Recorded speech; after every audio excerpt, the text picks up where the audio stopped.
Bonjour, je m'appelle Candy, j'ai 11 ans, je suis en 6e et c'est moi qui ai créé la chaîne Les Fous d'aujourd'hui, les Sages de demain, la chaîne pour les gens qui ne pensent pas comme tout le monde.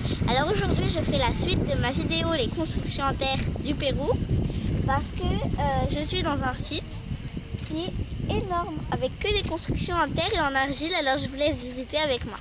Ce site s'appelle Huacapuclana et il est situé en plein milieu dans des quartiers chics de Lima, comme vous pouvez le voir d'ailleurs. Il est immense et complètement incroyable. C'est le mot qu'a dû utiliser ma maman environ 250 fois en moins d'une heure. C'est le plus grand site de briques en terre que j'ai jamais vu. Tout n'est pas fini d'explorer sur le site. À peine 50% a été découvert. Le reste, c'est sous une espèce de colline de terre au milieu de la ville.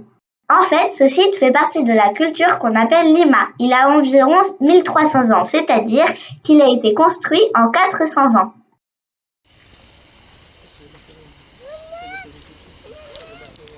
On n'a jamais retrouvé de restes de maisons ici. C'était plutôt un temple, ou en fait plusieurs temples qui servaient à faire des rituels. Il y a même une pyramide, enfin plusieurs salles de rituels accolées les unes aux autres et construites les unes sur les autres, et à la fin, ça a fait une espèce de pyramide. Ce qui est incroyable, c'est qu'il y a des milliards de briques empilées les unes sur les autres.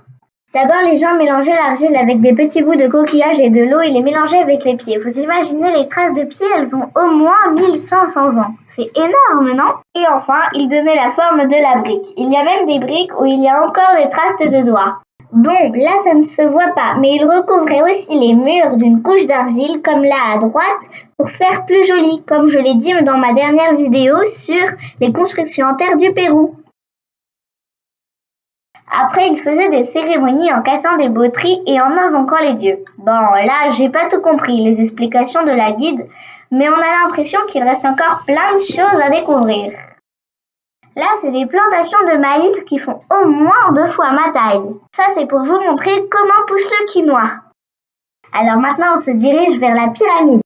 Vous voyez tous ces petits cubes, ce sont chaque pièce faite à la main qui ont servi à faire ces édifices dédiés ou pas à des sacrifices. Ce qui est pratique, c'est qu'en cas de tremblement de terre, ces plaques bougent entre elles et donc ne tomberont pas.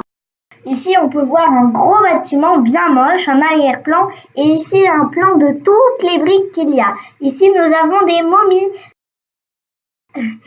Et bien sûr, la grosse pyramide, elle est vraiment énorme et le site encore plus qui fait 600 hectares.